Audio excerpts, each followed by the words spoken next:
And some programs only did one procedure, so patients clearly could not get informed consent, because if they went to a program that did bands, they got a band, and if they went to a program that did bypasses, they got a bypass.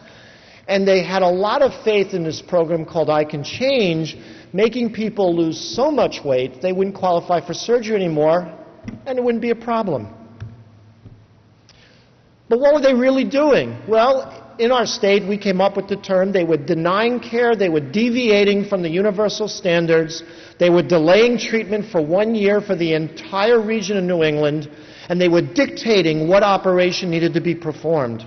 That was unacceptable. Has anybody ever heard of I Can Change outside of us in Massachusetts? Because I honestly didn't. And when we took on this fight, I made a bunch of phone calls to bariatricians around the country that I was friendly with, and none of them heard of it.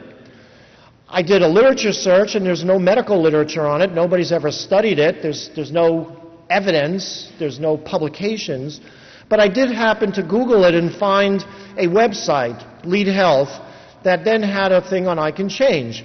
And apparently it was a commercial product developed, I think, at the University of Michigan, to be purchased by patients, and it was designed with the intention of being used postoperatively as sort of a support group structure. But it could be applied preoperatively. It's telephonic, so the patient calls up and speaks to a coach, although there is no explanation of what qualifies one to be a coach. And there was some internet access. There's a website, and maybe there's some materials that get passed back and forth. And again, I need to stress, the same insurance company that was claiming bariatric surgery did not have evidence-based medicine to support it adopted a program that had no evidence-based medicine to support it. So, again, when you talk to them, they said, well, we want to slow the process down so patients can make better decisions. And in a recent meeting with them, the chief medical officer, who used to be a doctor, sat there and looked me in the eye and said he believed the coaches from I Can Change can behaviorally prepare a patient as well as your trained behavioral therapist sitting across from a patient in an exam room. He said the same thing, that his coach can do the dietary counseling just as well as your dietitians and you dietitians out in the audience when you see a patient. That's insulting. And then the part that I thought was really off the wall was he felt the coach can do informed consent and discuss surgical complications as well as the bariatric surgeon. Now you see what we're up against. So what was our response? We moved quickly because we knew after March 6th the cat was out of the bag. We mobilized all available resources. We established sort of the predecessor to a chapter, which was a coalition of surgeons. And I have to say, from a personal standpoint, this also solidified us from not being competitors to being colleagues in a way we had never been before. We met as a group, including industry, including organizations, and we mapped out a plan. But from the very beginning, we said, we're not accepting this. We don't know how we're going to fix it. We're fixing it. And we had a lot of help. We had industry, our partners who support this meeting were there with us. We were able to discuss the situation with our hospital administrators and tell them that it is not right you're supporting a bariatric surgical program in your hospital where your own employees are being denied access to care by this health plan. We had the government involved. We had public health involved. The Betsy Lehman panel 2 years earlier in Massachusetts set standards similar to what's been done with the SRC and the Centers of Excellence program. Tufts Health Plan had a representative on the Betsy Lehman panel. And the Betsy Lehman panel, the officers were not very happy that they were now trying to deviate from the policies that they agreed to on Betsy Lehman. We had help from the Obesity Action Coalition, from the Surgical Review Corporation. I know I've spoken to Jackie a few times about it. We had consultants like Vince Ferengi. We had the media at our fingertips, and we had patients. And after a long battle with them, we won back most of it. We got restoration of coverage for BMI 30 to 40. We got the opportunity to make the decision of what operation a patient gets, not an insurance policy. And we got them to agree to the Betsy Lehman panel guidelines for the Betsy Lehman panel that was not to happen until 2007. Now, we had to give them something. This was a deal. There had to be a compromise. I wanted to get rid of I Can Change. They wanted 12 months of it. I tried to negotiate 3, and we settled on 6 and called it a deal and said that we would open this up again later on. I felt it was about a 90% victory, but it was a victory, and a victory for our patients. But even with that victory, you have to take a little defeat. What have we learned in the couple of years since I Can Change? Well, I ask every patient who's been through it what they thought of it, how did they like it, was it helpful? And they found the coaches to be very pleasant, and they enjoyed chatting with them, but they found there was of no value. And then I found out some statistics.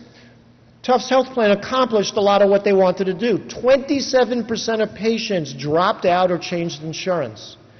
50% reduction in surgery across the state. That's my next battle. That's what I'm working on right now. So what can we do? Well, as I said in my newsletter a few months ago, we need to keep educating. We need to get the word out. We have to stay on message. Obesity is a disease. Bariatric surgery is currently the only durable treatment. We need to say it until we can't say it anymore. We need to advocate for our patients because that's who we're fighting for. This business about it being self-serving so we could do more cases, I don't hear that argument about thoracic surgery or orthopedic surgery. We shouldn't accept that argument. We're doing this because our patients deserve these surgeries no less than patients deserving treatment for any other disease. We need to communicate through the society and through our local chapters. We need to say it and say it and say it. And most of all, we must never capitulate, ever. And I won't. Let me switch gears one more topic, something that's very important, that's ethics. Now that we're in the limelight, people are looking at us and they're taking notice, and our new procedures and our new technologies and our metabolic surgery. And with more surgery comes more complications, and with more complications comes more lawsuits, and more advertising and more competition. We have to be ethical every day in our practice because we're going to get burned. We have to be ethical in how we market and advertise our programs. We can't exaggerate our results or falsify it. Our relationship with our colleagues, who were our competitors, we're all in this together. We can't try to belittle the guy down the street publicly. We have to do honest research. We have to be honest in our publications when we write our papers. And many of us, and I'm included, do medical legal work. And we often will fight for the defense, but we sometimes fight for the plaintiff. We have to be honest in whatever side we're on. We have to do our best. Our patient education materials have to be thorough, complete, and honest. And we have to have a thorough and correct informed consent process. You know, with these new procedures, I sometimes see operations that I look at and I say, if there was a problem, how could you reverse that? And you can't. And I think you have to take on some of this research thinking, I would allow my mother to have this operation. We need to make sure that humans are not there for experimentation. They're there to push the field. But always remember, these are people. We've got to be mindful of these novel procedures, ones that may not be reversible, because we may be leaving somebody with a problem for the rest of their lives. Make sure the proper animal work is done beforehand. Make sure that the informed consent is proper and is comprehensive, and it includes these things so that the patient who's coming in your trial understands all this. And lastly, we need to consider the IRB before we embark upon these things.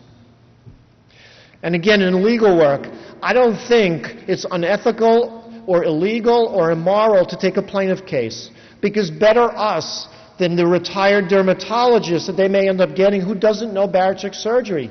And if the surgeon truly committed malpractice, I think you have to stand up and say,